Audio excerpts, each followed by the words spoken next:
Hello, everybody. I'm back again. It's been 3 years. Before we get into this interview, I'd like to send my condolences to the anointed Francis Kelly, the sister Louise Patterson. As you guys know, I used to sit up under Bishop G. Patterson's ministry from 1984 until 1986. Francis Kelly is very dear to me. I got a text message, I think it was last Sunday, about 12:48 a.m. I was asleep. This Sister Patterson had passed to glory. I want to let Sister Francis Kelly, I love you, and my prayers are with you and your family. And like I stated on Facebook, Francis Kelly is like my family. Our family go way back to really back to J.O. Patterson Sr. when he was born in 1912, and my great-grandfather was born in 1899, and my great-grandmother, my great-grandfather, Pastor Peter Baker, was born in 1899, and my great-grandmama, Cassietta Epsbeck, was born in 1899, and J.O. Patterson was born in 1912, and somehow J.O. Patterson and my great-grandmama, she ended up working for him in the ministry very early. And my Uncle Seth was born in 1929. So he was like 17 when my Uncle Seth was born. And he watched her grow up in Memphis, Tennessee. And as years went by, Sister Francis Kelly, it's really strange how our families was always sort of knitted together down through the years. But Sister Francis Kelly and Sister Louise have a sister named Jacqueline Downey. And they went to Booker T. Washington and Douglas High School in the Douglas community. And that was one of my Uncle Seth's very best friends. They grew up together. So as you see, we have a long family history together. And back then, when nobody nothing, they were all starting out. Uncle Seth, singing with the Songbirds of the South, and moved to Chicago. Joined the caravans. As years went by, Louise ended up marrying G.E. Sister Francis Kelly ended up being an evangelist and went on television, had her own television show. Now she's a world-renowned evangelist, and G.E. Patterson came to reside in Bishop. Angus became a world-renowned gospel singer. And myself came behind them and became a legend in my own rights. So our family go way back. We have a long family history.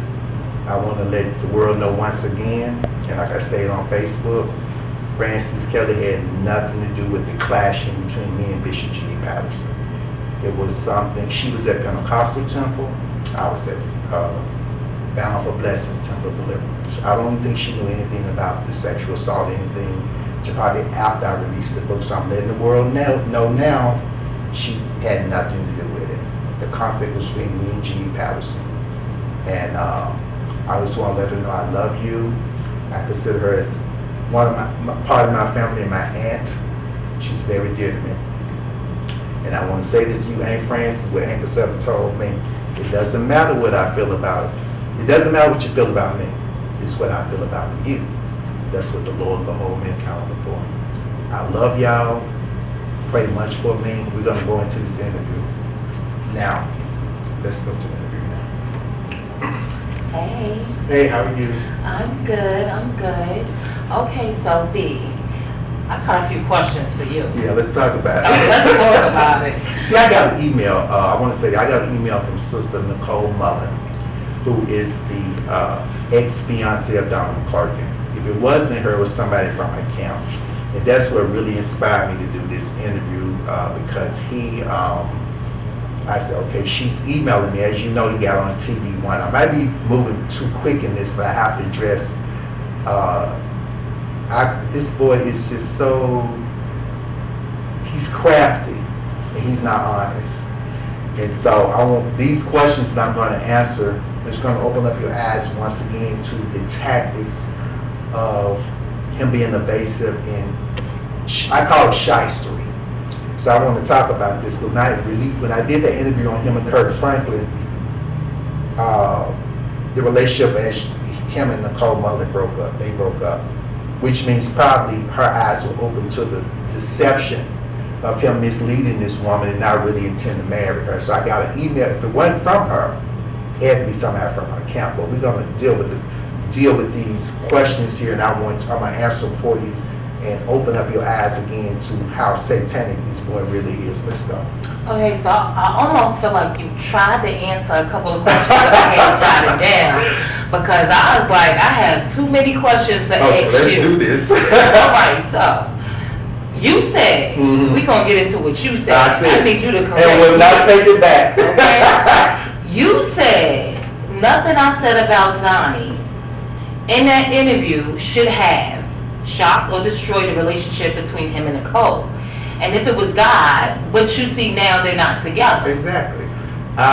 Reason why I say this is because he had been engaged to this woman, like, y'all need to see this.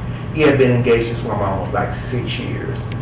And he claimed the Lord told him that was his wife. Okay, why would if I proposed you, why would it take me 6 years to marry you? When you said the Lord told me that you're my wife. Number two, it was mighty funny. After I did the interview, they broke up. I get this email from Nicole. I'm not going to reveal what she said in the email. Okay. It's personal. Okay. But it confirmed that obviously she had some questions about his sexuality, or why was it taking you so long for us to get married, or did he have HIV in his system? I still feel within myself, I can't say right now that he's HIV positive, right, but I still feel there's something blocking him from marrying this woman. Ain't no way I'm being engaged in 6 years and they married you. Okay, now I feel it's ain't nobody that's stupid. right. So if me saying this, okay, all of a sudden you ain't engaged to this woman no more. You was engaged to her all this time. Why would she email me? Her eyes had to be open to some truth. Had to be. Right. Because, I knew something was wrong when he had this, I think it was his 60th anniversary, and she wasn't there. So you believe she felt something? Oh, I'm going to tell you, I believe, based upon the email, what most likely happened was her eyes were open. Okay, she had questions. Okay, right. Why aren't we married yet? Are you HIV? It's something blocked him from was blocking him from going on marrying this woman. Then number two, if he really loved her and that was his wife, nothing I said should have affected their relationship. They're not together now. He got on TV once saying, "Oh, I can't do this." You can't do what? What? You still ain't came clean and told us what it is you can't do. What you said? The Lord said you say you deliver from homosexuality. You saying this your wife. Why come you ain't married this woman? Then he turned around and said, "I can't do this. I'm gonna be alone by myself." Okay, why you gonna be alone by yourself? If you delivered from this, why can't you go on to be with a woman now? Right. What's really blocking you? Either you got something in your body, or you desire being somebody else. No, or you desiring to be with a man. That part. Next question. You said a whole lot. Did I go low in the You said a whole lot. This boy is a hypocrite. And see, what made me do this is I'm going too fast. Come on. This is the beginning. Yeah, it's one trick after another. It's just one. I call it. You know what the gymnastic skills are. You ever seen the Olympics where they just dance? Then when they get through that, they flip. They just do their hands. It's one trick, gimmick, lie after another with this boy. The alibis are so incomplete. When you go get the real, see, I can see the guy. Ain't no way in the world I'm gonna mislead this woman. See, first of all, he evil. He can't have a heart. There's got to be about him. How could I maliciously mislead you 6 years? Tell you I'm gonna marry you. Could have been the money saying I'm married you, and you ain't married this woman. Then when I exposed it in the interview, all of a sudden now you're not together with her. It's some truth in it. And what it was, her eyes were open. I intended to set you free, Nicole, because he was never intending on marrying you. He wasn't going to marry you. And now that it's out in the open, he's saying, "Oh, I can't do." He keep wanting this pity party from the media. Okay, you were raped. Okay, you were molested when you were 8. Get over it. You 60-something now. The God I serve ain't gonna have you miserable about something that happened 50-something years ago. Right. You can't have God in you. Right. God ain't gonna let you suffer for something that you really didn't have no control over. Once you realize you didn't have no control over, what are you really holding on to? Right. Except you lack being, obviously you lack and you want more of it. That you can't go be with a woman. That you can't Okay, move on. yeah, let's go. Yeah, you need to come on, let's go. Okay, wait, hold on. So you also said, if you hadn't done the interview, Exactly. okay, Donnie would have still been married. Engaged. Well, engaged, you're right. Finna. Yes, Finna. they. Finna. Finna. We go get, he was still to this day, it's been 3 years since I did the interview, Finna married this woman.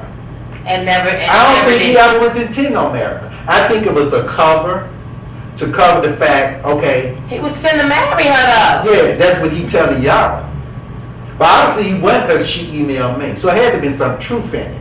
If it didn't have nothing to do with what I had to say, I never would have got the interview. They would ignore me and guess what? They would have been married by now. So wait, aside from that, you also said that Donnie was throwing the gospel industry under the bus. He did. This what made because me he wasn't happy about his sexuality. I think that's what it did. Because see, this what really made me do the interview on you again, hypocrite. This boy is a hot mess. This boy is a crossover gospel artist. What that means, his music is being played on the R&B stations. Okay. They're not just being played on the gospel stations. Right. This boy's him and Kurt Franklin, Mary Yolanda, probably CeCe Winans. A lot of these are crossover contemporary gospel artists. Right. How you go get up and judge the black gospel music instrument? They on their way to hell because they're listening to secular music and they're drinking alcohol. When you were standing on stage with Stephanie Mills, Gladys Knight, that hypocrite Pat LaBelle, and all them R&B singers in the entry. Your music is being played on the R&B stations. You're standing on stage with them. But the other gospel artists, you right, they ain't no good just like you. Right. Okay, but all of a sudden now they going to hell. Now it was all right for you to get you where you want to be or where you at, but now they on their way to hell. They don't even add up. Think about it. Now all of a sudden you got this epiphany from on high. This is not of the Lord. You milked the R&B industry and the secular industry made him. He wouldn't be where he is without those people. He's been on Oprah, probably those major top television shows, and probably those other gospel artists dreamed of being. Okay, but now it's satanic. It's of the devil. Now it was all right at the time. You see what it is? He's not relevant anymore. He's not one of the ones they're talking about anymore. So do you think that people can change? That boy ain't no change. That boy got the devil in him. Hey, he just released this thing in a couple of weeks. I said, this hypocrite. What trick you gonna pull next? It was look, you're laughing, but come on. It was all right when you were getting when you was getting all piece of the pie. Now it's on the devil. Oh, the only way to hell. Oh, okay, but and when they was talking back then, I remember for years the scandals they were talking about how wicked the gospel musicians were. They were talking about the whinings. His face was on all him. Kurt Franklin was like top news. The demons. Now you say sanctified, filled with the Holy Ghost, and that of my burning fire, like the saints said, and they on their way, and you ain't gonna you redeemed by the blood of Jesus. It don't add up. The black church, the black gospel music industry did not make you. Because I know for a fact, I knew an artist that was on, back then it's called Savoy Records, this is Malachi. Now I knew an artist that was on Savoy Records back in the 80s. And he told me, he said, Lerone, we only have to sell 20,000 units to keep our recording contract. That means 20,000 albums. Okay. That ain't nothing. Right. They weren't even making that.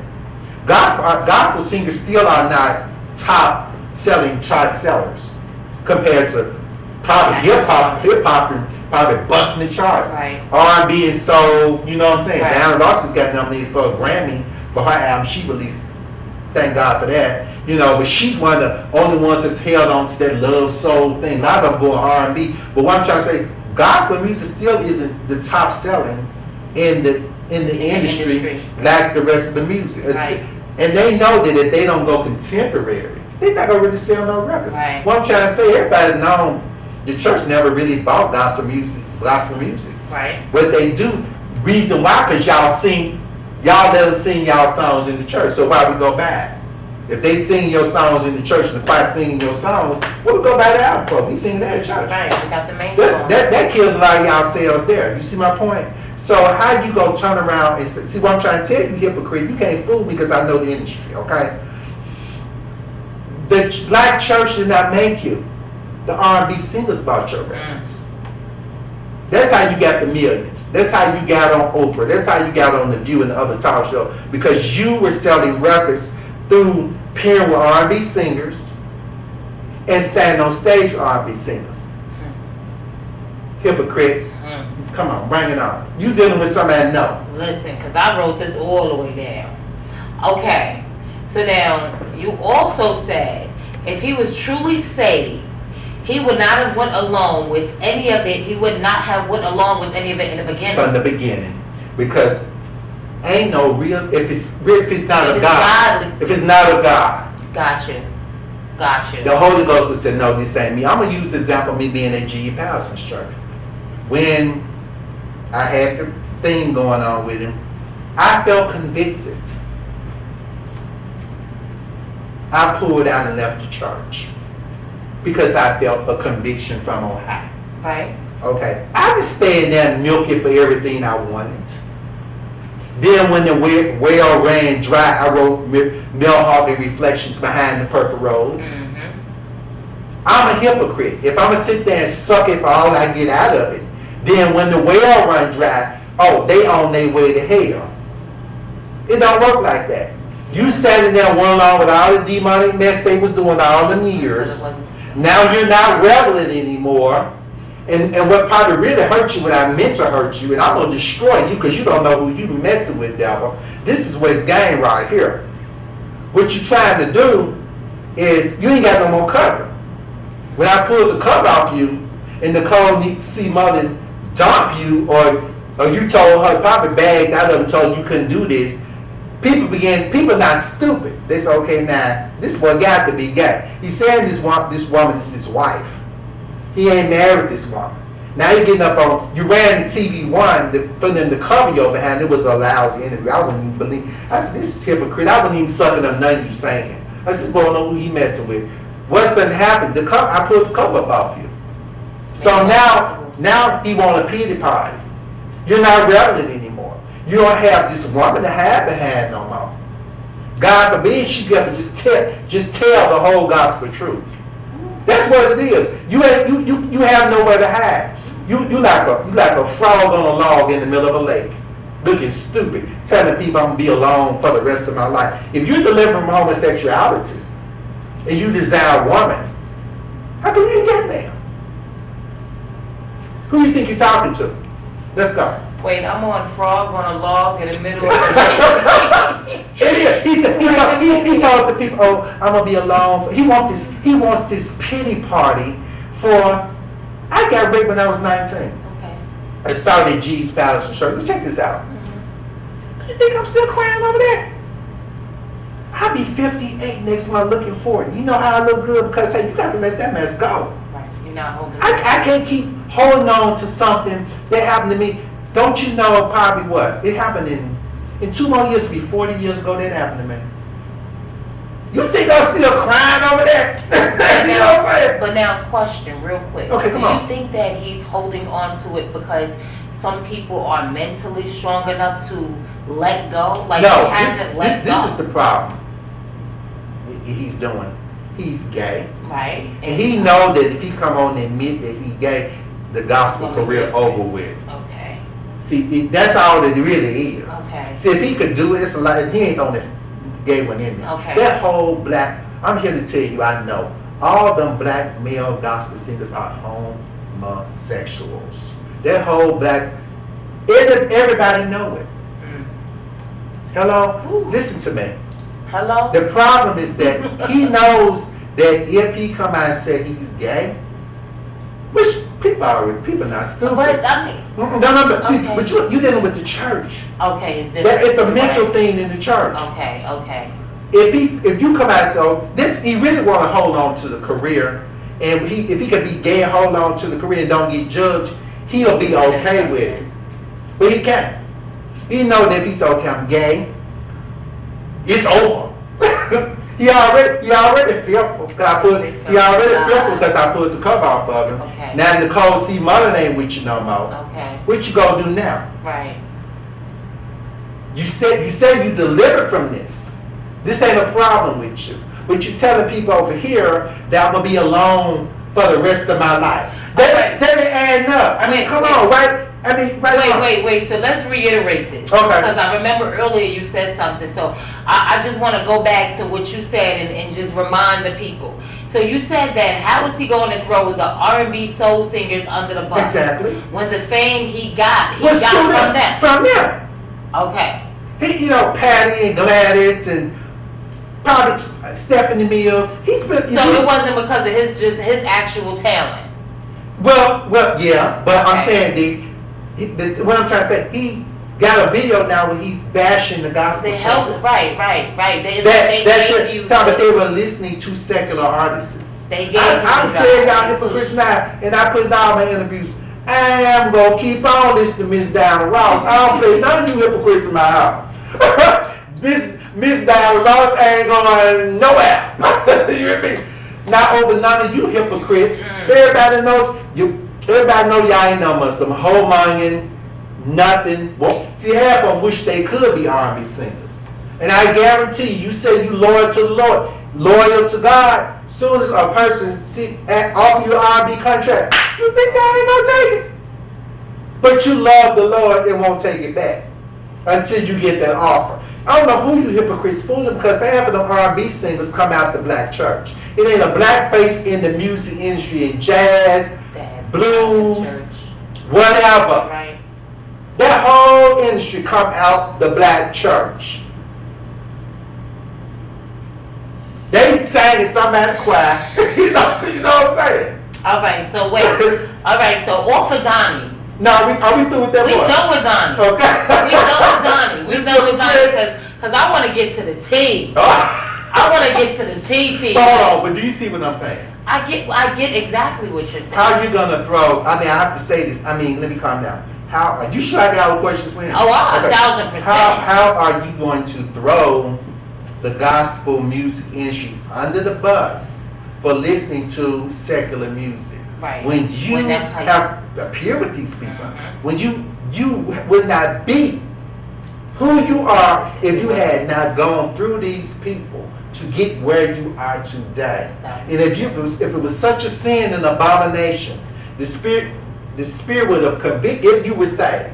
You was the relation like I said with Bishop G. Pastor. When stuff was going on, I couldn't take it. I felt convicted by the spirit, so guess what? I got up and left. I didn't stand there and get all out going it out of it. Right. Then when I because this is the problem. This is a song Expo. You ever heard a group called Expose? Seasons change. Right. People change. Right. The season has changed. You're not relevant anymore. And You got other artists out don't there. like that. Yeah. That's You the problem. can't handle it. That's the problem Okay. with that dyke shirt. See, she keep trying to hold on to stuff. She because she don't want to let go. She don't want to let go. See, once you get it, it's a bad feeling. And see, that lets me know you're not serving God. Because usually the spirit's okay, God's okay, let this go. Transfer the mantle to this person, let them go on and go on. Right. You see what I'm saying? He keep trying to hold on. You're not relevant anymore. So this is what he's saying, okay, now they on their way to hell. But when you was out there with them, getting the trophies and the fame, it was all right. You ain't have nothing to say then. But now they on their way to hell. Okay, let's get to the T, whatever you're talking about here. My auntie Patty. Let's get to the T. You like Patty LaBelle. Listen. This hypocrite. Okay. Hey, her and Donnie like this. They gonna call each other, and she might come and call and do a concert with him. But see, remember now, Donnie, she on her way to hell. That's what you talk. That right? You telling the church that they on the way ever listening to R&B singers. So I don't want to see you on stage with Patty LaBelle and Glass Night no more, or no R&B singers. Hello, church. When you see this, something should wake up in your mind. I saw a preacher, a prophet called Marcus Rogers, had his face up there, and they giving this boy this pity party. Oh, he's exposing the industry. He ain't been telling y'all nothing. He ain't telling y'all nothing. I ain't been saying for years to have the other people that know what's going on in there. He wants this pity party. Let's get to this wannabe part of the bed you talk about. Can the church say amen? Let's get to this. Okay, so define legend. Okay. No, you tell me what it says. Oh, okay. So a legend. Mm-hmm. Listen to this, y'all. I wish I listened to this. A legend is what? A traditional story, sometimes popularly regarded as historical, exactly. but what? Mm-hmm. Unauthenticated. The legend of King Arthur. Mm-hmm. Okay? Okay. Now define icon. Icon. We do. Okay, go show you. Listen to me, people. Please listen to me. See, this was wrong with y'all. Before you get to icon, icon is the highest level of fame you can get to. Remember that. So when I started my career, I was what is called popular, renowned, now I'm legendary. Legends only happen after 30 years you being in a career. Okay? I am not an icon. I can't fill up a 40,000 seating arena or coliseum alone. I can't do that. I'm not ashamed to admit that. now the question is, would a legend? A legend is a matter of, it's 4 steps of fame: popular, renowned, legendary, icon. I'm a legend. Legendary means a story that's been handed down from generation to generation. Mm-hmm. I would define a legend coming out of a family of icons and legends. I have a history of legends and icons in my family. Right. And because of my works, I'm legendary. I'm not an icon. If I do a greater works, which I plan to start recording in the future, when I die, I will most definitely be an icon. Okay? Define icon. Okay, so icon, hold on. I want you to hear me because I'm going to break down to y'all this hypocrite pattern to be what she's trying to do. She ain't no icon. Let's go. Okay, so an icon, a painting of Jesus Christ. Who? This is a person you worship. Icons are people you worship. Read slowly. Or okay. Another holy figure. Mother Mary. Typically Mother Mary. In a traditional style on wood. Used as to devotion in the other Eastern churches. Mm-hmm. Okay. Are you finished? A person or thing regarded as a representative symbol as or worthy of veneration. You finished? Yes. Okay. Talk to you. What she just read, let's bring it home to now. Natural icons, mortal gods. We have mortal gods in the industry. Elvis, I'm from Memphis, Tennessee. Elvis Presley is a mortal god. That man, I remember when he died in 1977. I'm from Memphis. We was living in Raleigh. They broke the news. Elvis died. People shook all over the world.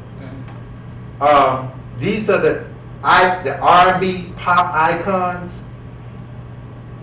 The Beatles. Them men been broke up I don't know how long, but guess what? They ain't gonna never die. The Beatles. You heard the Beatles? I heard the Beatles. Look how young you are. How old are you? I'm 38. But see, you shouldn't have heard of the Beatles. You get my point. Follow me. I'm going to show you something. The Supremes. Heard of the Supremes. Who heard Stop and Name Love, Baby Love, Where Thy Love Go? These number 1 hit songs. The Supremes. Okay, let's go to Cher. The Cher, Madonna, Michael Jackson, Prince, Janet.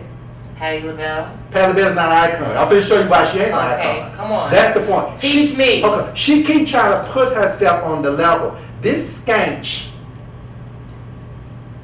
Icons do not need nobody to fill a building up. They don't. You think Janet, Fox So did? would Janet Jackson be an icon? Of course. Janet Jackson can't come to the Fox Theater. She might be at that concert. The Mercedes Stadium. Or what you think? Alone. Hey, alone. By herself. Cher was here. Tickets gone less than a day. Icons. Madonna. Let's not touch Madonna. Think about it. The mess we'll have out here with Madonna in town. You get what I'm saying? These are Diana Ross. Tickets gone. You don't want that mini pad. You can't touch Diana Ross. This woman broke barriers in the 60s. This woman record sales was with Elvis and the Beatles. White people. I promise you want to beat Diana Ross. It ain't gonna happen, sweetie. Okay. Let me finish. I'm not through. Go ahead. We gonna get down the line. These are icons are mortal gods. People camp outside for these people tickets. Them icons. It's the truth. Icons are people, what we call Michael Jackson was an icon. People, hello? Michael Jackson was an icon. This woman you ain't no man these people lead. You ain't sweet to give it up. Okay? These icons are mortal gods. People hate to say you don't supposed to worship nobody but God. People worship these people. You got people dressed up like Elvis. You got people, my cousin Josephine Baker. There was a guy actually committed suicide. I think he committed suicide over Josephine. People worship these people. Well, you did say something that just like, I think kind of like dawned on me. Because you just made a statement and you said people dress up like Elvis. You have people that dress up like Michael Jackson. They're icons. But you don't see too many people dressing up like Auntie Patty. Ain't nobody trying to camp out. Let me tell you something, baby. If a person camp outside and fly hundreds and thousands of miles to see you in concert, I had some friends of mine that was from Memphis, Tennessee, right, about 300 some miles away. They actually drove from Memphis to come see Diana Ross at the theater. I know some friends of mine that flew to another country to go see Cher and Diana Ross. I'm just make an example. Ain't nobody. I know some friends down here that I'm gonna ask you a question. I'm gonna put you on the spot and surprise you. Just say what is you gonna ask me so I remember. Ain't nobody flying out of the United States to go see no pie cooking maid like you, sweetie. You keep trying to put yourself on this big level like you so big, but you don't have the catalog or nothing. She don't have the catalog. The Bluebells was a flop. I'm sick of you getting up on these interviews trying to cut down Ross down like she took Cindy Burst off you. That's not why Cindy Burst on left your group. You weren't hitting. You didn't have no hits. I think y'all started out in 61, 62, 63. From 62, see, I researched your little name behind that one. You can't trick Baker. What happened from 63 to 74, they went through 8 labels. 8 recording labels. Wouldn't nobody sign your lame ass. That's what it was. She couldn't keep no recording contract. See, the Barry Gordy bitch, quit saying Diana Ross took that woman from you. Bitch, I'm sick of your ass. Getting up. I'm sick of her trying to keeping it cute. She's a hypocrite. Hold on, let me speak. Barry Gordy went to Cindy Birdsong and said, look, I want you to sing with the spring. Diana didn't have nothing to do with that. She wrote in Secrets of a Sparrow. Hello? You keep trying to blame her because you want to be her. You calling down. What you calling down the Ross for? If she done stabbed you in your back like you said she did, why you even call? Right or wrong? If I'm so nasty, low down, and underhanded, why you calling? You do for one moment. If I did all this to you, why you calling me? Why you want to be my friend? Oh, it's in the past. She claimed they're friends. It's in the past. But you okay? When that man asked you that question, if Diana Ross was your friend, and just say you did something to me, and we cool now, right? Okay. And then Tony come to you and said, look, I heard Baker did da da da da. You know, he come to me. Guess what I'm gonna say? Look. How cool? That's in the past. Right. I ain't even talking about it no more. The Bible says thrown in the sea of forgiveness. Child, yeah, honey, she went in my dressing room and oh, she gets up. She's still emotional. Her whole demeanor changed. Oh yeah, but you telling people you an icon, but yet, skank, you was at the Fox Theater dragging Stephanie Mills behind you. Why you need Stephanie Mills and Gladys Knight to help fill up a $4,600 600 seating capacity theater? If you're an icon now. Speaking hold on. If you're an icon, hold on. Yeah, wait a minute. If you're an icon, icons don't need nobody what? Right or wrong? That was my Can I get an amen? Amen. That was my next question. You think what Mama Cher and Madonna and Diana need Gladys Knight? They have to fill up a theater? They don't. You must be reading my mind, though. You Okay, must have knew, because I was definitely about. See, y'all need to hear this, because see, I'm so black. I don't know why y'all don't read nothing. Y'all don't read. She called it CBS Good Morning for Memphis. What your lane behind? What you on there for? You ain't got no album out. You ain't, nothing. Only time you should be going to the media, bitch, is when you are up, finna promote something. She get up there and folks, she know, yeah. Diana Ross came in my dressing room and sitting in birdsong. That woman was grown. If you ought to be mad at anybody, you ought to be mad at sitting in birdsong. But now sitting in birdsong ain't Diana Ross. So and the interview she did was with Revo. Let's look at this helper. Who you think you fooling? Okay, she had to look for some publicity, because guess what? It got Diana Ross' name on the head.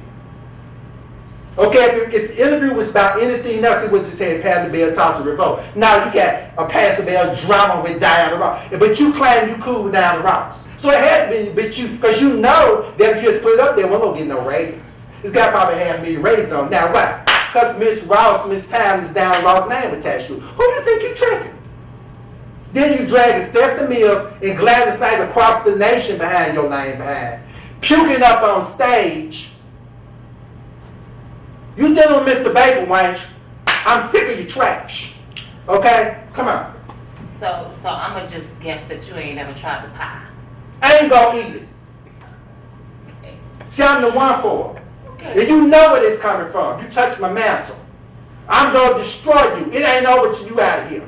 Let's go. Okay, so you know what? The crazy thing about it, I was going to ask about the Gladys Knight and Stephanie Mills thing. Please.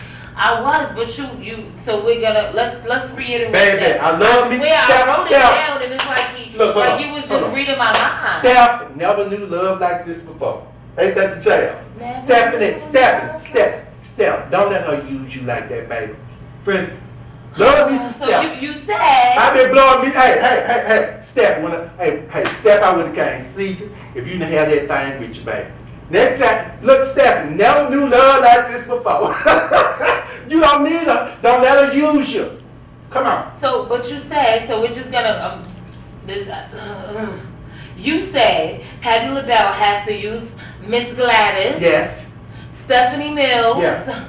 And other legendary singers to fill up a 40,000 setting. Not 40. Oh, 4,000. I said 40. I'm sorry, you said 4,000. She do. You said And 4,000 when I bashed her behind, I know she listened to me. And real icons don't need. They don't need it. Anyone to fill up a venue. Cher at the arena. Did you hear about it with her?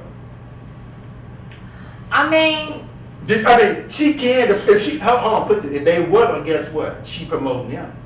Ain't because she needing to buy the tickets. You think for one moment Janet needs somebody to be Tony? You think Janet needs somebody? Miss Janet Jackson. it's like I'm listening and then I'm thinking about the pies and I really like the pies. Yeah, so I'm like, dang, I can't even help. I can't even help Auntie right now. This woman is a hoax because there's no evidence of you. Your catalog is poor, sweetie. Her probably she started out in the 60s with the Beatles and Elvis and Diana Ross, and she ain't really pivoted. That's her problem. You haven't pivoted. Like my Aunt Shirley, my Aunt Jackie say, and my mama's younger sister, her word is pivot. You haven't pivoted. You haven't grown. You taking crumbs from the table. Any little crumb that you can get, you take. She's not an icon. I'm here to tell you, people will tell you, Elvis, people still worship Elvis. They love them to be Elvis Presley and Beatles. Them people look, talking about, she got on Reebok. Oh, the Supremes, the Supremes ain't gone nowhere, baby. I know some 12-year-old girls can stay and sing Stop in the Name of Love. And it came out in 1965. So wait, using the names, do you think that Auntie Patty is using these people's names? Let me tell you what she did. She get in an interview. To stay relevant? Yeah, she used, hold on, like the interview, you can see her attaching Aretha Franklin and Diana Ross name in the interviews. Every interview she doing, she keep trying to put herself on the level. You're not equal. So you don't feel like they're on the same level? You tell me. Now this is what I want to ask you before you go back to the next question. Come on. No, hold on. I'm going to ask you some questions before you get to the next question. Okay, let's Name me five Patti LaBelle songs right now. Real quick, bring it on. Come on. And then ask me name some Diana Ross songs. Come on. If only you knew. That's one. Here we go. Oh, shoot. Don't do it for me. Do it for them. Look at the camera and talk to I me. got it on the tip of my She didn't tongue. know. She didn't know I was gonna ask her this, y'all. I did not know that. You better not ask me about Miss Ross.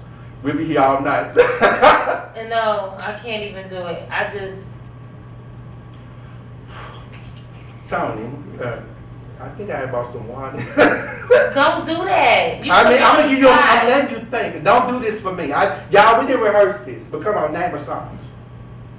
Can I Google Do it? you know any Tony? No, don't Google them. You should know them by heart since you said you like them. No. Listen, hold on. I do that all the time. So people, they say they love. You know how like you get a brain freeze? Tony, I I had some friends of mine who actually said, you know, they be mad at me. You know your girl coming. I said, who? I said, well, I started laughing. Hold on. I said, okay, name me some of her songs. Lady Mosley, that's okay, I'm listening. Like you do. They don't know. She don't have no songs. Sorry, y'all.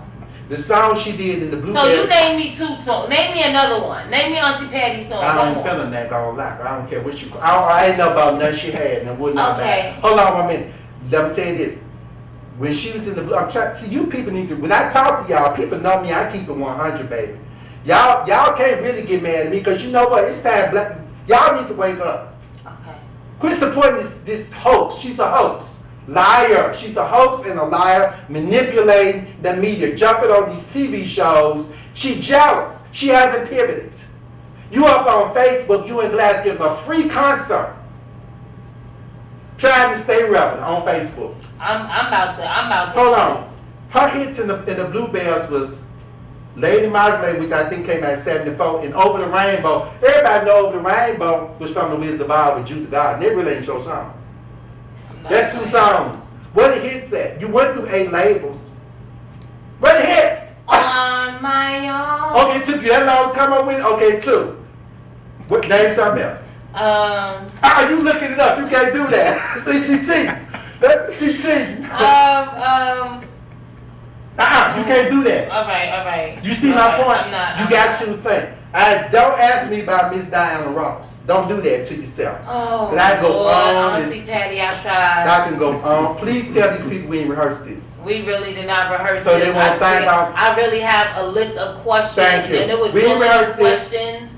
So I really had to write I'm it sick down. of this piece of trash, this maid. And I think this is another thing about your discussing behind. Why do you keep touching on these little girls? Every time you see her, oh, my babies, touching on these like Jennifer Hudson and Mariah Carey and Brand. Oh, these my little girls. She just keep touching on these little girls. Oh, your hair's so pretty. Are you a dyke? I mean, for real. She call me Mama Pat. Why you keep touching on these girls like this? You are not their mother.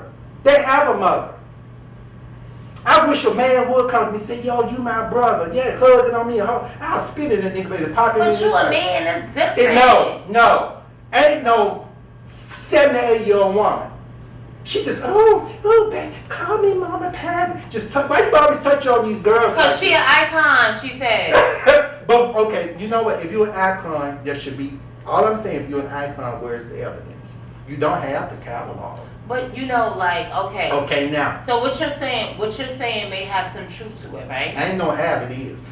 Because I need you to, it took you. I'm definitely not, I'm not going I'm going to give you a little mercy because you 38. Go ahead. But when y'all call, I just love this fast. Okay, but name some or something. I always test people. Lady Mosley, then they go, I said, okay, I'm listening. I just love them talk. No, but you know, it's a lot of these women in the industry that are singers that look up to Auntie Pat. But they kind of, guess what? That blame came down Ross. She ain't Cher. Now, she ain't no icon. She ain't Auntie Janet. Diana Ross is popping too. But now, the thing that didn't tell you something. Diana Ross, when she cut her album, I said, okay, I'm gonna get it. But Diana Ross don't have to cut no more records.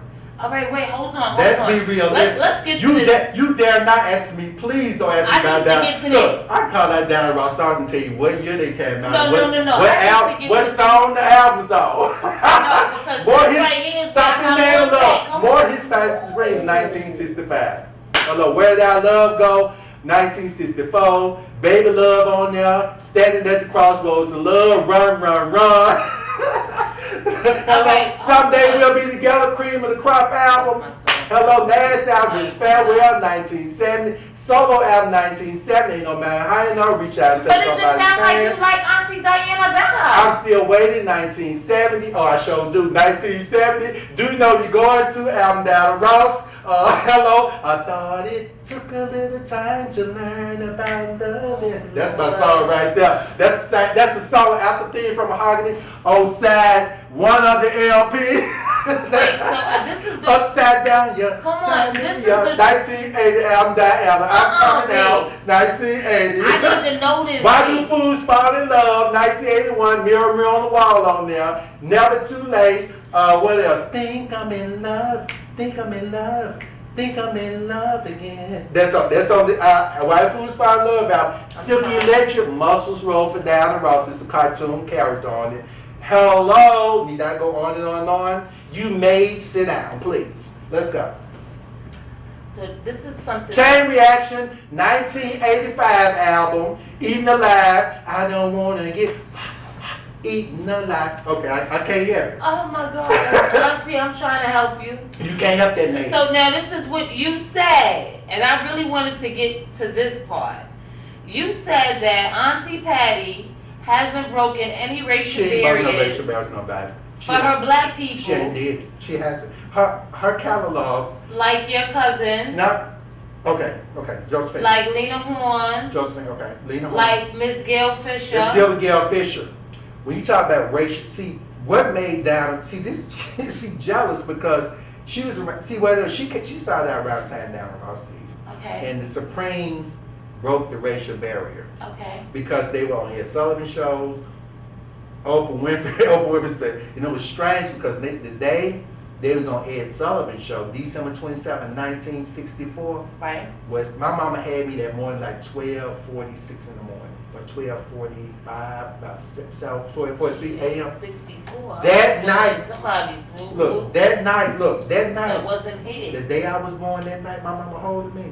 That night, my mama probably was in the bed in the hospital holding me, and they was watching the Supremes on Ed Sullivan show. 3 black women. Oprah said, I started crying. Oprah said, no, I probably was like bucket, like, ooh, but I'm just saying, it was strange day, first appearance was the day I was born. It was like destiny. I am loving this one, but hold on. Oprah said, color folk on TV. He said people right to TV to see the prank because they broke a racial barrier for black people, and that's what it is about Diana Ross. She ain't broke no barriers. Diana Ross is. Did she say what she sang for the Queen before the Queen died a couple months ago? Oh really? A sea. You know what a sea is? You can't see the end of a sea. Oh wow. All you see is just water. Right. People was. They was there. This flooded. you need to give up, sweetie. You done missed the mark. Oh I'm so sick of you getting up on these TV shows. You are lame. You a hoax. Where's the catalog? You could probably get all her little hits on one CD, and they'll probably throw, I say 13 songs on one CD, but you throw your 4, 5 little hits, wherever they are on one, they'll probably throw some on there to make it 13 that ain't hits, because you ain't got none. Okay, now let me say this, because you She said pathetic. one of the most, you said one of the most disgusting things you saw Auntie Patty do.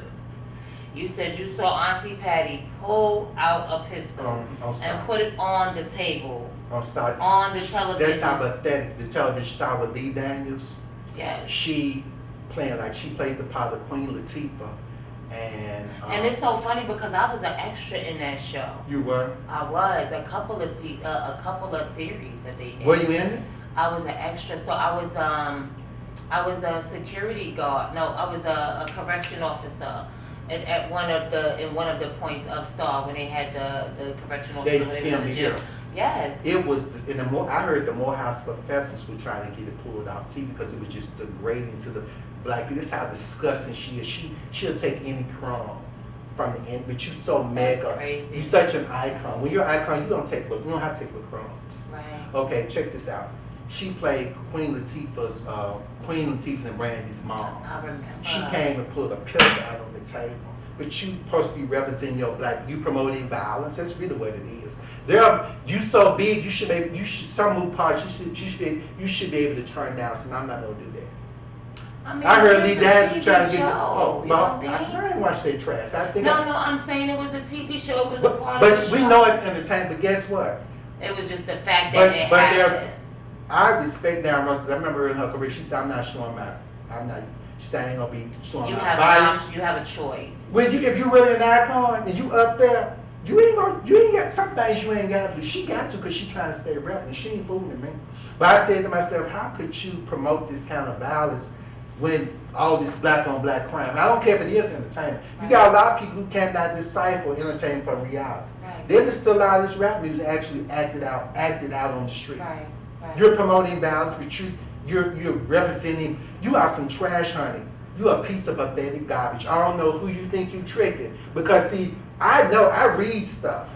I ain't never about your records. Never, ever, never will. But I'm letting the world know you a piece of trash. And you ain't fooling nobody with these free concerts, dragging Glass Night and Stephanie Mills, these other legendary women behind you to fill up a building. They ain't 5,000, you can't fill it up. When Darren Ross filling up arenas and coliseums all over the world, she was over in UK. Go on YouTube, it's just for people everywhere. Everywhere, tickets gone. People still trying to get the ticket. Hello? Cher, Janet, Madonna, probably Celine. People came out behind you, honey. They came behind you 20, 30, 40 years. They now sold you. Filling up arenas and coliseums. And you still up here holding on to trash happened 50 years ago because you jealous that you weren't the one broke the barrier. So now this is a question. Do you think Auntie can really sing? No, she can sing. Okay. But she ain't no good. She's a host. She's pitiful. She's a pathetic piece of black trash. Well, at least he and said I she will can not sing take something it nice. back. She ain't no good. I mean, she keeps trying to put herself on the level. Like, hey, you're a legend like me. I can't fill up an arena. I ain't gonna sit up here and think I can fill up an arena because Josephine Baker or my cousin or try to push myself out to be more than what I am. You are what you are. If I don't do more work, I'm a die legend. Hello? Ain't no wrong. To be a legend is proud. A lot of people don't get legendary status. Hello? You achieved to be a legend. But quit trying to put yourself on the level with these iconic people who worked to be who they are and got works to prove who they are when you don't have it. So you don't think that Auntie worked hard? No, yeah, she did, but it ain't sticking, ain't working. Because you still need somebody to fill. Okay, look, you still need somebody to fill up a 4,500 seating capacity auditorium. You're not an icon. Let's get to Are the you next listening? question. Hello, can you imagine Janet Jackson being at the Fox Stadium? No, because I know Janet Jackson gonna fill up the whole. Honey, let me tell you, why would They're she? gonna need more than just a five. Why would she go there? Well, she can go to the Mercedes Stadium. And how many people get in that building? In the Mercedes Stadium? Sure. The Mercedes Stadium you can see way out in Cobb County, so how many people could fit in there is a whole nother ballgame. Do you honestly, do you see my point? Work with me, people. This woman cannot fill up. Every time she's in concert, she got some other legend with her. You're not an icon. You're not an icon, sugar pie. Them mushy pies, you need to just go on, get your mop and broom and ammonia and stay in the kitchen and clean the kitchen and mop the floors and cook them nasty pies made. Because you at, honey, at 78, bleaching your hair blonde, trying to be seen. You are not an icon, sweetie. Okay. You don't have the catalog. So let me get to my next question. Right? Because you said, Lord Jesus, B, you said, okay, you said Auntie is 78. Oh, I got the verbatim. Like I had to really write this down word for word because I couldn't believe. Like, oh my gosh, B. Okay, You said my auntie is 78 years old, piece of a wannabe, black trash, verbatim, trying to be seen wearing loud blue and yellow, fingernail polish, and bleaching her hair blonde, looking like a nasty porn star MILF. That's nasty. Oh, you got hold on. You got a 78-year-old woman with loud blue fingernail polish on. I had to close my mouth, y'all. I mean, anybody with any morals can look at this. A 78-year-old woman with some blonde hair, with some blue fingernail polish on her fingers, and some loud, like that shit. I mean, but you know they doing a lot of different things nowadays. But hold on, you 78. I mean, come on. You trying to? You said, hello, look at me. Hello, that's what you're really trying to do. That's disgusting for a setting. A nasty, no, a MILF isn't the point. MILFs are old cougars who like young boys, so you know. A MILF. They nasty. They'll do anything sexual to get a young man. She trying to attract somebody. They had a room out on how true I mean, she might like him young. Hold on. Now we gonna get on that. I heard there was a room out on her. She was sleeping with her drama. Then she got on breakfast. The little young boy was like 40 something.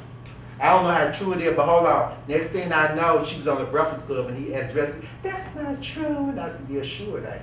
But now, because I don't know if it is true. Because the stuff I'm saying about her, you can type and see it, the evidence. But I guess I would put it past if you would. But like, this is the question though. What if she just likes some young boy? Now, I'm gonna tell you what her problem is. She doesn't want to. When it comes to that part of the appearance, you can be old and carry yourself with class and respect. Right. You know what I'm saying?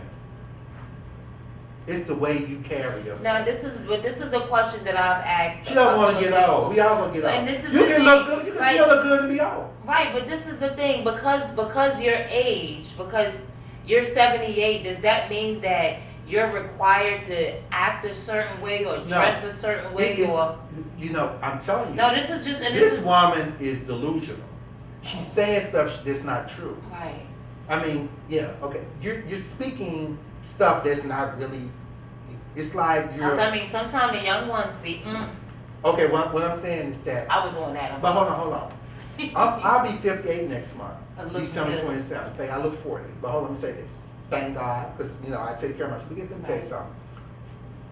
I would feel disgusting if I bought a 19 or 20-year-old, 21-year-old girl to my mom's house and my sister's house. 1,000%. For the holidays. 1,000%. I feel like. I would feel disgusted. I have a niece that's 31. I have a niece that's 21. I have a niece that's 15 and 140. 12. Okay. I feel like this girl is my daughter. Right. How come I can't get a woman who in her 40s? I mean, no, I agree with you. I'm talking about my standards of who I am as a man. I agree with you. I respect anything. I would be a mentor to this young lady, or her uncle, spiritual little baby. You're a beautiful girl. Watch yourself. 1,000%. I would not try to seduce this girl. To me, that's a predator. To me, that's predatory. You dressing yourself up, and if it is true, even if they didn't say it, I believe it. Well, you know, because there was a romance she was sleeping with Keith Sweat. I believe it. She ain't nothing but a piece of trash. She's a low life piece of garbage. She's trying to but I mean, she's he's so old much. enough. She ain't back because the stuff she's saying, there's no evidence of it. You such an icon. Where's the catalog? Where are the hits? I'm just for keep it real. I mean, let's keep it real. Where are the hits? Diana Ross had a 4. I think it was a Supreme. I don't know. She had like 2 or 3 box collections. If only you. Yeah. You know what I'm saying? Where you claim where all this stuff you claiming, where's the proof? That's all I'm saying. Prove it. Prove it to me. She making pies. I heard she didn't give her $1 million. I don't know. This woman is. I don't really know. I ain't gonna talk about the pies. So let me get to the next one, right? So you said Auntie wants to be more than what she is and does. It ain't working. It does not have the musical catalog to back up what she claims. She don't have it. She don't have the catalog. So to what extent should an artist, a legend, icon catalog be? Okay. I think Rita had a 4 CD collection maybe. I'm not really sure. Look and see about. Okay, no, we're gonna finish. Look up later. No, but I know for a fact. Auntie Rita. Hold on. I know one thing. My mama down Ross had a collection of 4 CD. It had the first CD had all Supreme hits on. Right. Then one from the second and third one had all the hits from the 70s, 80s, and I think the 90s. Right. It came out in 90. This is 93. Okay. I got every LP peeled down Ross and Meet the Supremes up to now when they made CDs and everything. I've been following down Ross at 13. I'm not lashing out at you because I'm really sick of you pretending like you like my woman when you don't. See that I know Diana Ross is not. See, the thing about Diana Ross, she ain't messy. She the type of person. I wouldn't know why I really like Diana Ross because she don't play. She don't have time for no mess. She let y'all say what y'all gonna say. She not gonna say anything. She know you full of trash. I'm gonna tell you what. But I know Diana Ross. Diana Ross is like, I'm not gonna say anything to keep the peace. Right. Cause I heard her say one time in an interview. I think when they was harassing her out there in London, England, when that woman touched her breast and she pushed the woman off or whatever. Right. They arrested her, where they detained her. And she said, sometimes when you say something and make it worse, you ain't fooling nobody. Diana Ross, you got your game. I'm gonna tell you what her game is. She got a game. Her game is that she thinks she could befriend. She's always trying to undermine. She's crafty. She has a plan. If I can just get her to stand on stage with me and apparently make her like our singer, it can make me look bigger than her. Right. That's the game she pulled with I Want to Know What Love Is. She claimed everybody said she stole the show from Diana Ross. Ain't nobody heard it till you said it. Right. Hello. Right. Then what was something else about Diana Ross. Diana Ross ain't no fool, baby. Mary Wilson was one of her best friends. When Right. Mary wrote those books and said all that other stuff, I never took Mary's side over Diana because them girls. Right. That Mary know Diana. Hey, that's a friend, you know. But Diana Ross ain't no fool. If she kept Mary Wilson at arm's length and Mary cut them records with her and that was her friend, do you think for one moment she don't see you for the snake you are? You crazy. She loved Mary, but she never responded to that stuff. But she had, I heard her say, when Mary attacked the Supremes, Diana Ross is smart, I love her. Right. If I keep my mouth like Miss Ross, I'll be a multi-millionaire by now. But see, I call y'all D-money behinds out. Diana Ross smart. Hold on. She got on the interview with Barbara Walsh. She said, Mary made the allegations and ripped the two up. Diana said, well, sometimes I feel like I have to let go. She said, I've been there for Mary. I've tried to love Mary. But for some reason, Mary kept holding the grudge. You know what I'm saying? Do you think for one moment that you calling Diana Ross, and she may laugh with you and grin and smile with you, but she ain't no fool. You think for one moment that woman know that you ain't jealous of her? That you want to try to undermine her when her and Mary Wilson cut them records like that? And I was so proud of her when she finally said out her mouth. And Diana Ross don't play, but she threw. And Mary turned around and attacked the two got broke up. And Diana said, sometimes I have to let go. Right. And you can let go of people and still be kind to them. Mm-hmm. You know what I'm saying? Mm-hmm. But Mary passed away last year and they never did the Supreme tour. You see what I'm saying? Mm-hmm. But do you think for one moment, she'll probably let you call, she may call, hey, how you doing, girl? And I'm quite sure you done ran me down to it, but guess what? I don't think she gonna believe you because I've been following Diana Ross since I was 13. Mm-hmm. I got every album that woman ever made. She'll listen to you, but that woman ain't stupid.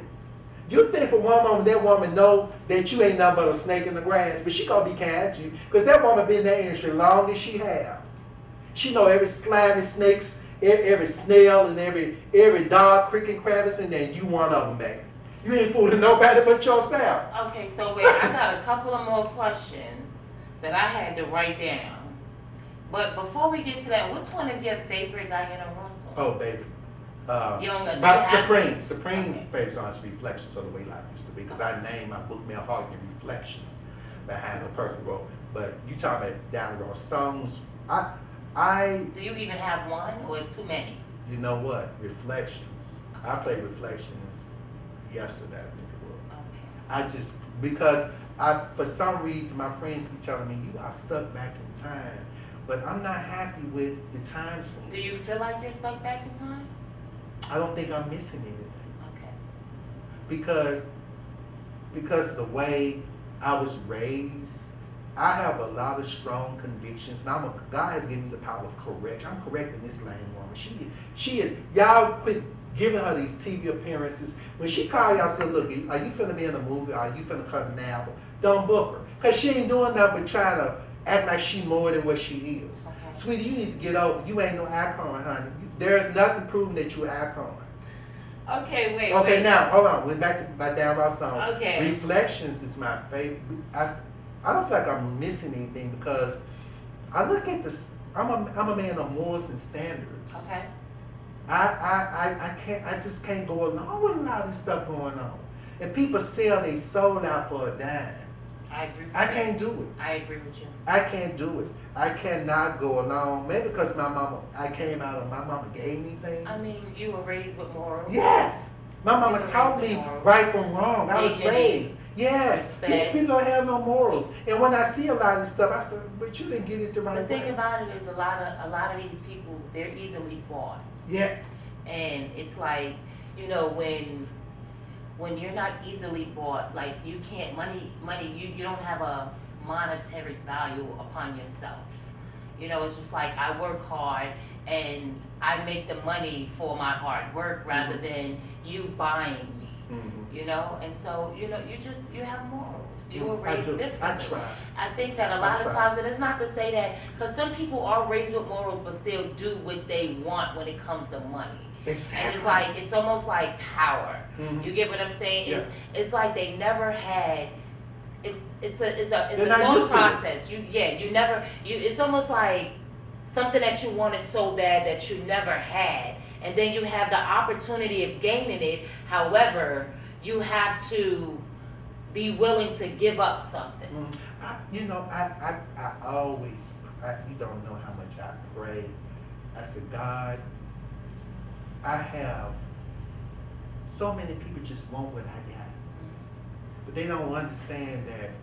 But a lot of times it's not even material. It's my inner power. I know it's something in me. Mm-hmm. I'm gonna tell you, I am not a hypocrite, and I have a strong gift in me. You can sing all day long to me. Mm-hmm. You can preach all day long, but guess what? I can see inside you. Mm-hmm. You understand what I'm saying? You can't trick me. You can't deceive me. And my mama always, I'm the only boy out of 4 children. My mama gave me cars. My mama sent me to school in dress shoes. When I was a little boy, my mama sent me to school in dress shoes, and I dress see pants. from the shoes you got on now. My mama taught me how to. It started somewhere. Hold on. My mama sent me to school in dress shoes and dress pants and dress shirts when the other boys had tennis shoes on and jeans. And the boys used to hate me. They didn't jump on me. But it was a form of jealousy because they didn't My mama understand. kept me together. My mama told me, don't you know about walk on you? My mama told me, speak up for yourself. My mama said, you don't have to say yes ma'am or yes sir. Just say yes. Just be respectful. Just say yes, and that's if they want to take a little devil, have them contact me. Right. Don't know about walk on you. Right. 1,000%. Don't be a leader, don't be a follower. Right. You see what I'm saying? My mama took me to church at age And 7. when you lead by example. I was raised in church since 7. My Right. Pastor Andrew Jackson, if I went to Mount Pleasant, my pastor taught us right from wrong. Andrew Jackson, in New York? No, Andrew Jackson. He lives in Memphis. Oh, I was about to say now. That's because in New York they got an Andrew Jackson high school. My pastor taught us right from wrong. Okay. If you gonna be saved, be saved. You don't be having sex, don't be drinking alcohol, don't be smoking. I was taught ain't but right or wrong. Ain't no in between. No gray areas. I try to stay out the gray. And it is a battle because temptations are out there. Mm-hmm. I am not a hypocrite. And when you practice right and walk in right long enough, you can see hypocrisy. Mm-hmm. It's a radar. You just can tell when something ain't right. It's back to old Donnie. You ain't saved. He can't be saved because if you really truly was born again, you want to run along with the end of it in the beginning. Mm-hmm. There's no way you could be. But so back to that, and then we're going to jump back to Auntie Patty because we wasn't finished. But it's like, do you think that people are able to change? My mama says because I did this Does that, like, do you hold that against me for the rest of my life? You know, or do you allow me to be great and change? This woman is 78 still pulling these tricks. Well, hold on, let me say this to you. My mother said something to me, and I was talking about people in the church. Right.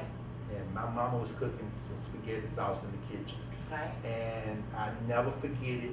The way our kitchens made, we had like a big round table. We had these big chairs, like bar chairs. Right. But we sitting, it was like over against the wall. Mom was way over here, like probably where Tony was, a little far with that green chair. Mama had a big kitchen. So I was like sitting there, and her back was turned. She had a hand. She always had her hand here, and she was turning spaghetti sauce like this. And I said, "Mama, people can change." She said, "Lerone, have you ever seen a leopard change his spots?" And I said, "Mama, people can change." She turned around and stopped staring and had her hands on him. She looked back at me. She said, "Lerone, how many leopards you seen change their spots?" I said, "None." She said, and kept cooking. And I promise you, I said, "Mom," and I thought about that. I said, and I guarantee you, rarely people, and I know they can, but rarely they do. You see a difference. Right. And that's the problem with the church. They go in there and hear that stuff and jump all over the church. No change. You know what I will say? Because you know what? They don't swallow it and become it. You have to become it. You have to take it in and become it. You can't just dance around it. But the reason why I'm as strong as I am because my mama taught me these things. Right. My mama taught me how. It wasn't a church. No. Or it wasn't a right. And my mom and dad. I'm in country. My mom and dad. We had family meetings. Me and my three sisters. My mom and dad. We talked.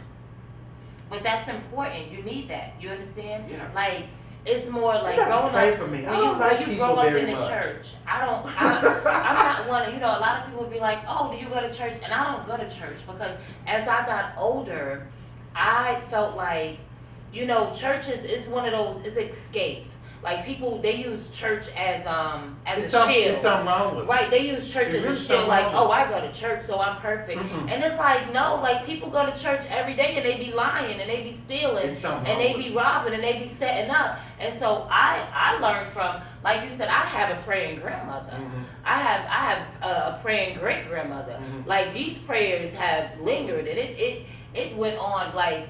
Seriously speaking, my grandparents are still around. My grandfather is 90, just made 90, May 13. Wow. And my grandmother will be 85, December 13. Okay. And my grandparents, I mean, let me tell you, let me give you a quick little history real quick. Yes, okay. My grandparents, 90 and 85, they had 9 kids, right?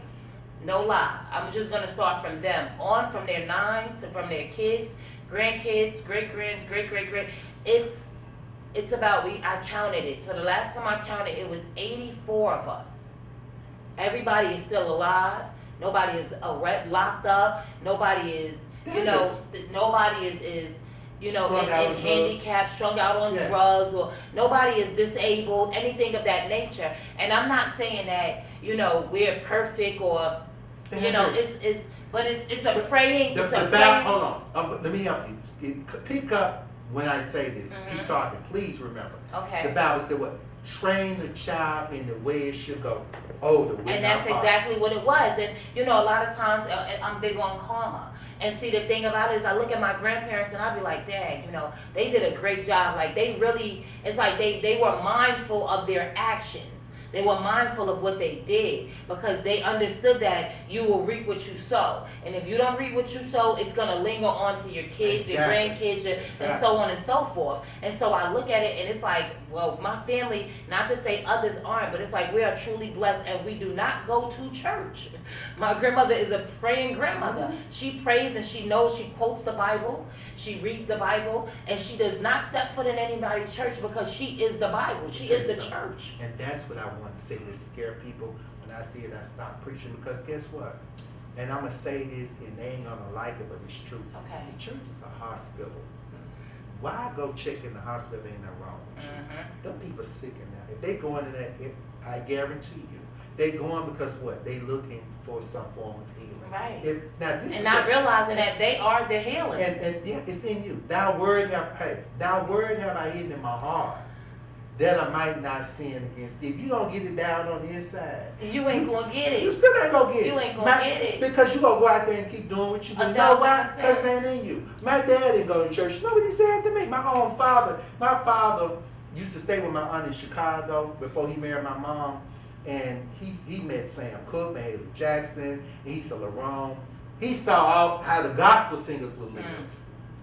And he told me one time on the phone, some years ago before he paid Lerone, either they get it or they don't. No, they don't. Either they get it or they don't. They don't understand. If that's really a heaven to hell, y'all going straight to hell. But you ain't fooling nobody but yourself. Why you going in there? Why you go to the doctor and say, okay, look, you got high blood pressure. You take these pills once a day. Either they get it and you don't take it. You don't want to be here. You don't want to be. You know what? Why you going in there?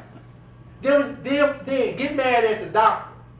Because I'm your doctor. I'm telling you what your problem is. Now you want to get mad at me. You know, it's so. You know, some people mad at me now because I told the truth about me being raped at G. Pastor Church. They mad. He shouldn't have said. Actually emailed me and told me you should have stayed there. You should have said nothing.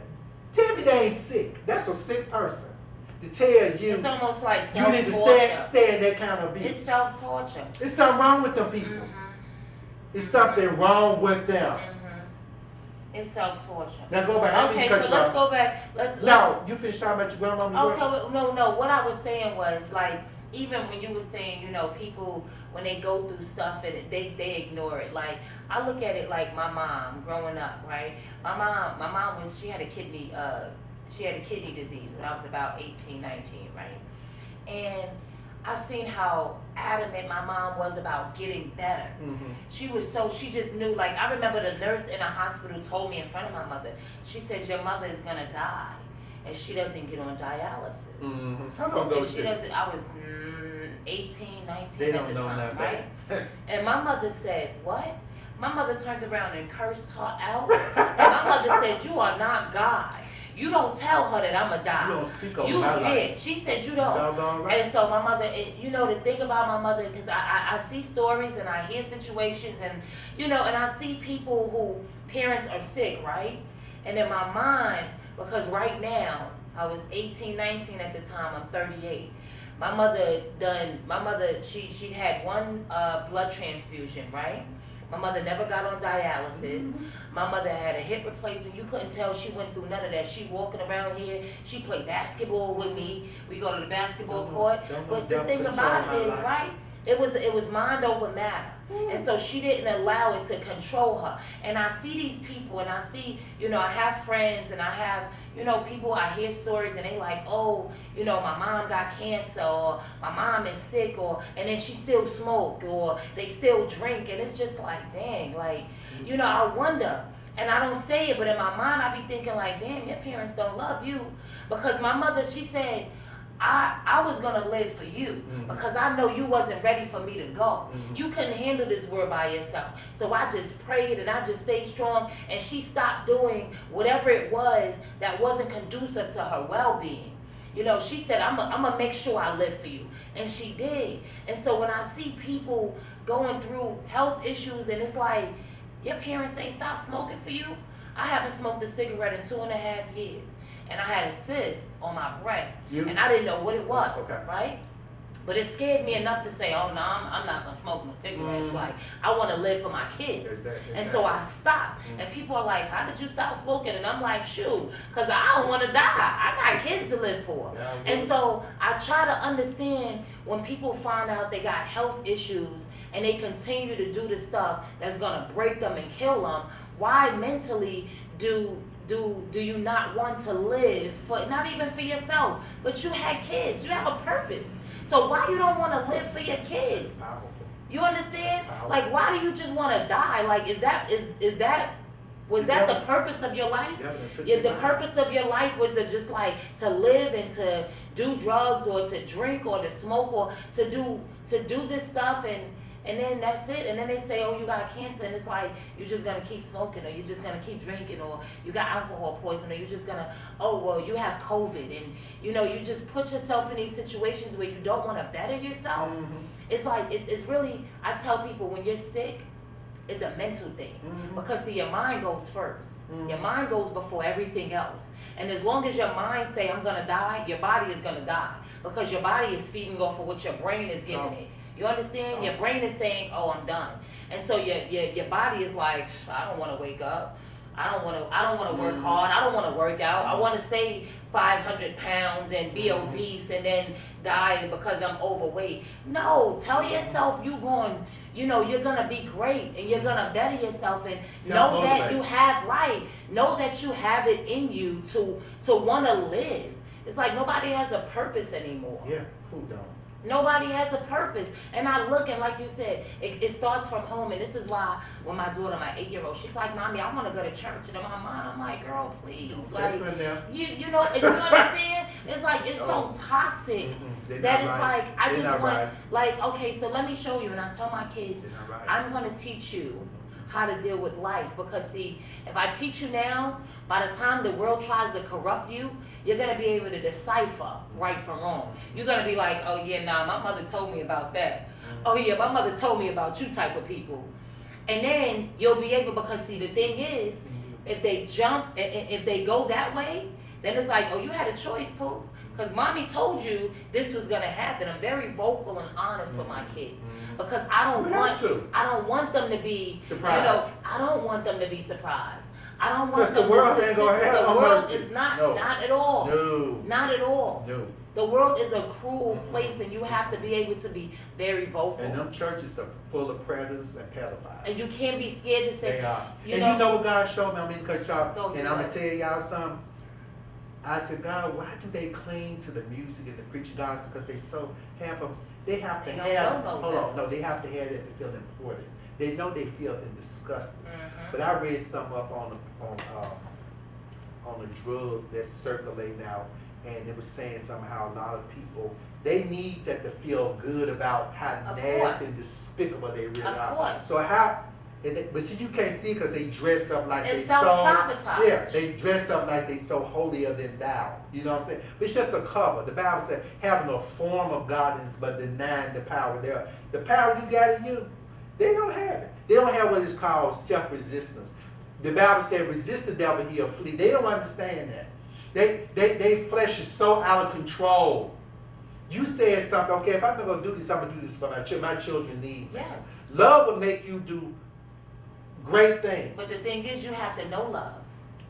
True. They don't know love. You get what I'm saying? No, you have to know love. No, if you don't know love, there's a difference between love and sex. Yes, between love and sex. There's definitely a difference. And if you don't know love, how can you expect to love something so much to wanna live for it? Amen. You get what I'm saying? Right. I love my kids to the point where, I always thank God to, guide and protect and to love on these babies, because it's like they look for me to have the answers, And as mom, I want to make sure that I prepare them. Like, times have changed from when I was little. From when I was little, I used to think that my mom, like, I would hear my mom over talk with her friends, and it's like, oh, girl, this person died, or that person died, or, and I'll be sitting here like, dang, mommy losing a lot of friends. But then when I got to that age, it's like, dang, this person is dying, and that person is dying, and I'm sitting here, and I'm wondering, and I'm like, I never want to be in that situation. It's almost like you see what life is, and then you know what death is. And because you see what life is and you know what death is, you never want to be on the death side. You want to be able to know that you have lived your life to the best that you could have. Good, bad, and indifferent. Nobody's perfect. And because nobody is perfect, we don't live a perfect life. We make mistakes. And because we make mistakes, we're entitled to fixing those mistakes. We're entitled, we're able to right those wrongs. You understand? We're not perfect, but we have to lead by example. We have to lead by example. And if we're not leading by example, then what are we doing? We're self-sabotaging. You have a lot of these women that's getting their bodies done. They're getting their bodies done, and they have, you have this fake body and you have this fake image. Well, why do you think they're doing it? They don't love themselves. No, they're trying to attract attention. It's the attention, but you don't love yourself. You understand? You're right. You don't love yourself because I'm not perfect. I have scars. But at the end of the day, I'm perfect for me. I told somebody, I said, everybody isn't going to be thin. Listen, I hate the fact that I never had boobs. I used to be like, God, why you making me bigger titties? You understand? I wanted bigger titties. Be quiet. I swear. I used to be like, when I get some money, I'm gonna get some breasts. Don't do that. I used to always say that, right? My mother would be like, when you get older, you're gonna gain weight. I'm like, no, I used to be a 0 for a long time, literally. I used to be like, no, mommy, I need some. I'm trying to get thick. And then I got older, okay, and I started gaining weight. Yourself. And I'm like, oh, okay, I like this. And then I see these women who's getting their bodies done. And I had a good friend of mine, right? She got her body done and she had a whole new attitude. And then her friends, they had their bodies done too. And that's the type of friends she had. But I couldn't be friends with you because y'all not conducive to my well-being. Because see, when I look in the mirror, I love me. You understand? And I don't understand and can't relate to you. We gotta get back to the question. Yes. But hold on, let me ask you this. Do you feel, did you have to go through anything to get to that point, or did you just wake up? No, so I've always loved myself, right? But I had my insecurities. Okay. Loving yourself and insecurities are two different things. Insecure about what? So I was insecure about my skin. I had eczema. Okay, as a kid, I've always had eczema. Okay. And so what happened, not only did I have eczema, I had my skin blemishes. So if I cut myself, normally like people's skin would fade, mine would turn into a black spot. Okay. And so I was insecure about my skin. Okay. I used to wear tights in the summertime. So you went to the root of the problem and solved it. I knew what it was. Okay. No, I got older. It was a picking, like, so, sometimes people bite their nails. I used to bite my nails when I was younger, right? Then I stopped biting my nails and I would pick at my skin. Mm-hmm. And picking at my skin was my calm. Mm-hmm. That was my calm. Mm-hmm. And I still have a habit of picking at my skin. But I love who I am. Now you do. I still do. Skin and all, because what I realized is, listen, men gonna like you bad skin or not. They gonna love you regardless. But you just gotta love you. I don't know what it's like, to not love as far as my body shape. I don't know what that's like. You're a pretty lady, so I don't know what you're talking about. I mean, that's the thing. Okay. So I don't look in the mirror and be like, Dad, I don't like who I am. I want to get surgery, or I don't know what that is. And I teach my girls that. So you think, okay, back to the question. So do you feel that, we have to get back to the question. Yes. Back now, let me ask you this thing, go back to it. Yes. Do you think a lot of people are, well, I know the answer, I don't know why I'm asking you. I think you summed it up there.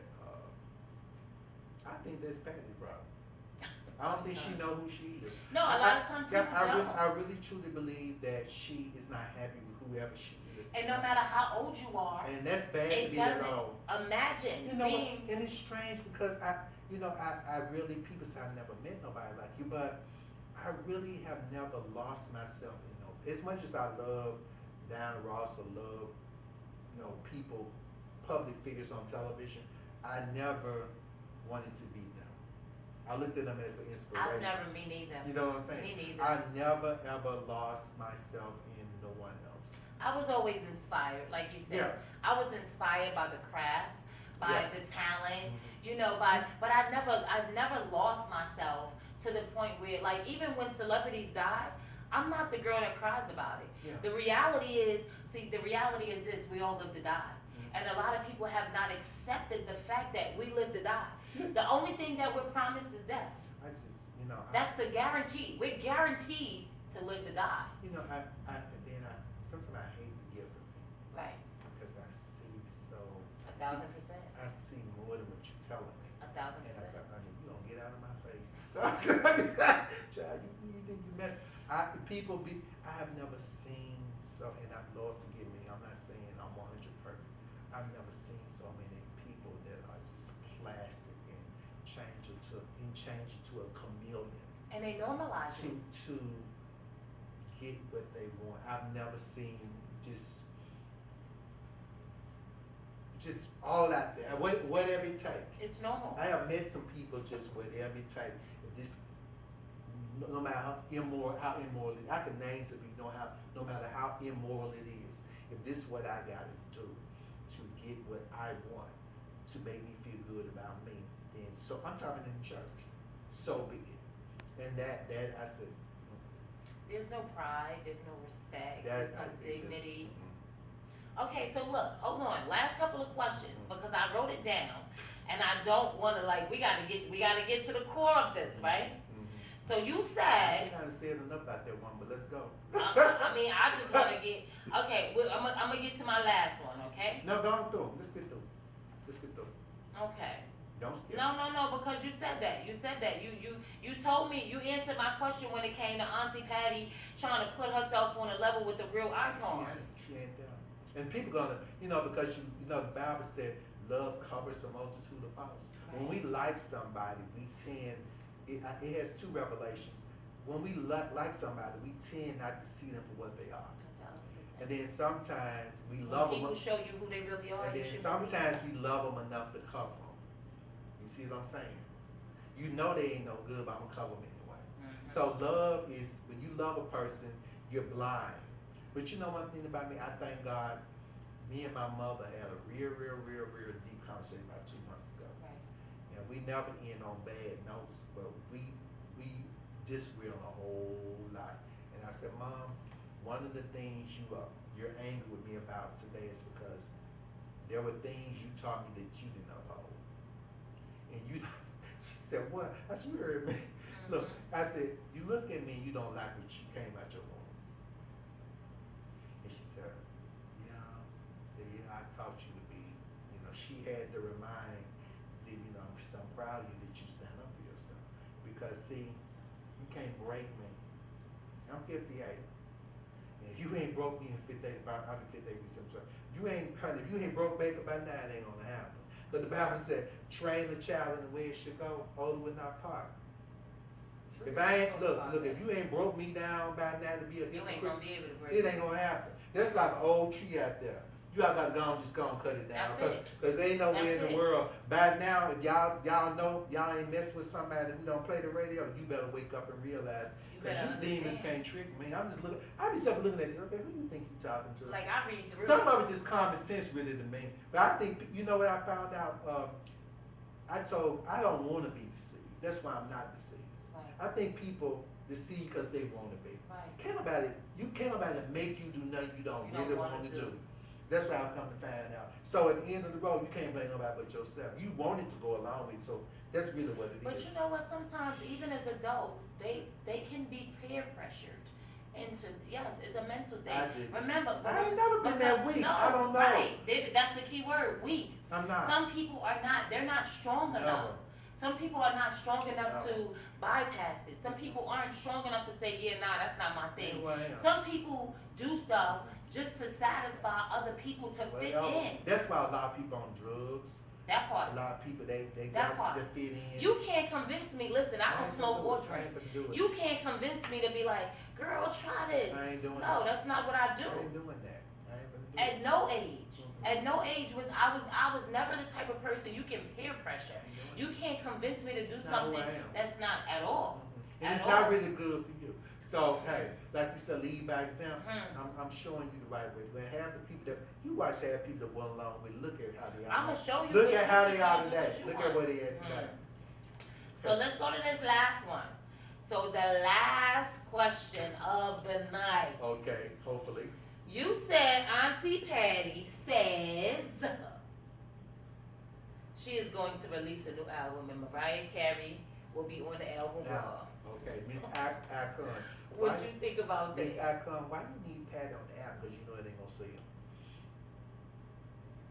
I mean, it ain't like Mariah doing nothing big neither though. Okay, but she can fill up arena. She can fill up arena. You can. Why? Look. Why you need? Because they waiting for Mariah. Thank you. Some people they waiting on. They waiting for Mariah. I ain't gonna lie to you. Look, I told somebody about 2 weeks ago, and they said, when the album coming out? We ain't heard it. And I said, okay, kept going. I got some people, they just be laughing. They be laughing. Right. They be laughing, and you know you tell the truth. She ain't got the songs. You know what I'm saying?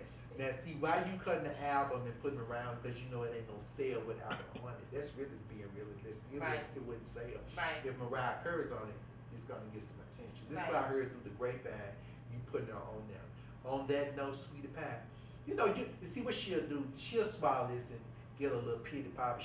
You know what? Just like My mama said the leopard never. Mama said The leopard never changes spots. she'll cool down a while, but rest assured she'll let this blow over against, but she gonna get right back to her witchcraft. Cause guess what? Lord She's a leopard. Jesus. No, it's the truth. People, you ask me, do people change? She's 7, 8 years old. You think that woman finna People- stop? yeah, some You people think are back stuck now in the snake in the grass she is? That's really who she is. She ain't gonna change till she die. Now that's sad. But see, she in her mind, she got, okay, I gotta go. If I got to keep being the hoax and the liar I am to do what I gotta do, Auntie she Patty. gonna keep on doing it. Auntie Pat. You ain't got to say, please let me say that. Please let these people know we done rehearsed this.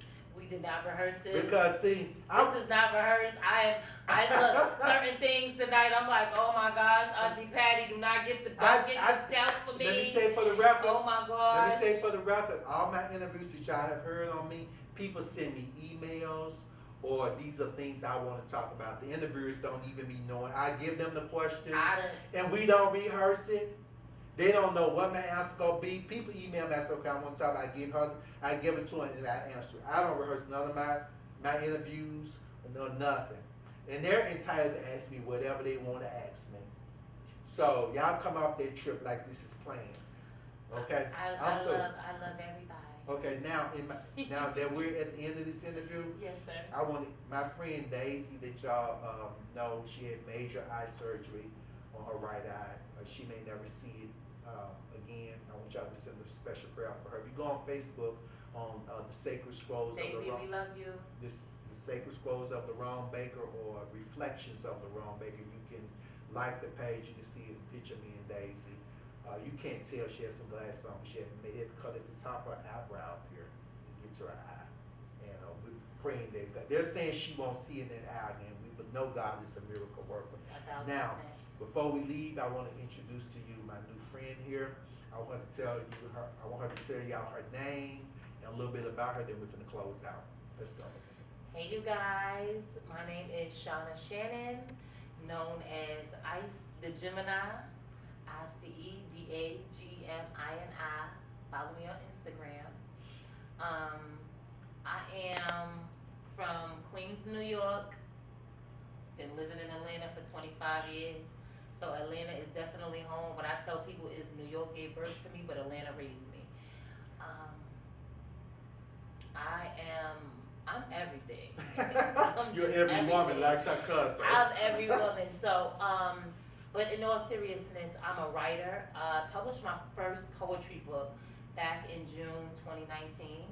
It's called Talent Trapped, and I chose that name because I just feel like there's so much talent just trapped inside of me that in my poems you can't really decipher what is what I'm talking about, any and everything. I am a rapper. I'm a writer. I am an extra in films, movies, videos.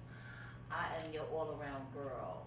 But I tell people, first and foremost, I am a mother. I am a mother of 2 beautiful girls. And that's it. You know, I live life. I love God. I work for God. I'm not perfect in a physical form. I will curse your butt out. In a spiritual form, I work for God, and He uses me. And sometimes I gotta humble myself and curse you out, but then be like, "What can I help you with? Let's figure this out, because I know that God is going." That's it. I'm 100% Ice the Gemini. Love y'all. God bless you.